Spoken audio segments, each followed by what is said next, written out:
nígbà tí gbogbo yín ti wá ń bú àǹtí Yínká aláṣeyọrí nílò àti bú wọn.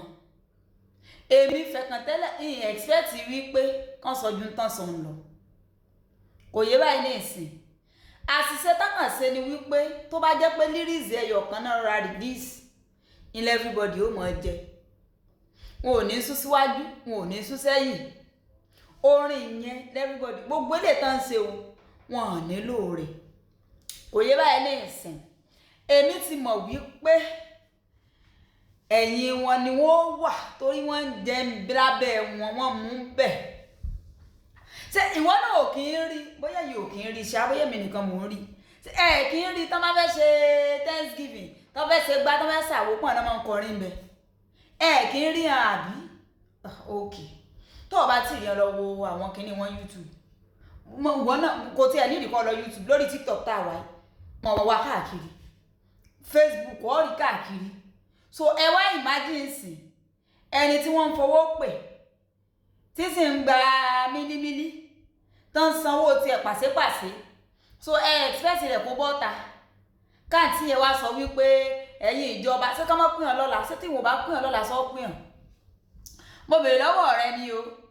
ṣé wọ́n ní bíi 5 million bíi 10 million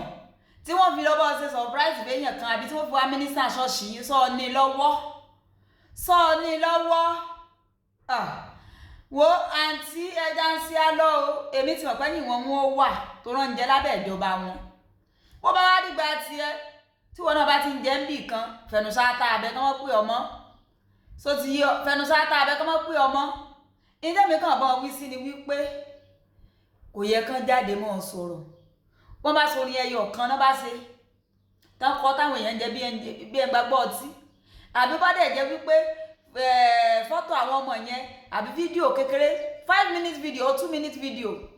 tí wọ́n fi bọ́ ọmọ ọlọ́mọ kẹ́dùn òun ni wọn ò bá ti ṣe gbogbo ilé àròyé tó ṣẹ̀ ń sọ wọ́n tún kara wọn má gbélébù náà ni bọ́ expect kan sọ more than that nítorí pé wọ́n ń jẹ lábẹ́ wọn nígbà tí ẹlẹ́yìn náà gbọ́ ti prophet Táíwò Òjó sọ àwọn sọ̀rọ̀ wọn ní freedom of speech nítorí wípé kíni wọn ò jẹ lábẹ́ wọn ò tí ì gba envelope wọn rí so wọ́n lè sọ̀rọ̀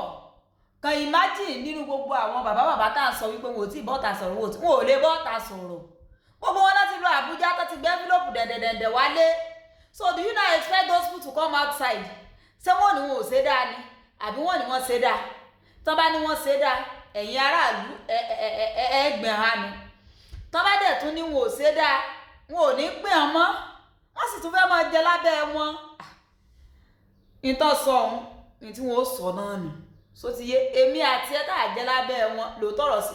wọ́n ní bẹ́yàn bá ti jẹ dọ̀tí mọ́ dòdò ẹnu rí òní lè sòdodo bọ́rọ̀ lé ayé ṣe rí nù so ti yé alájìkẹrin náà o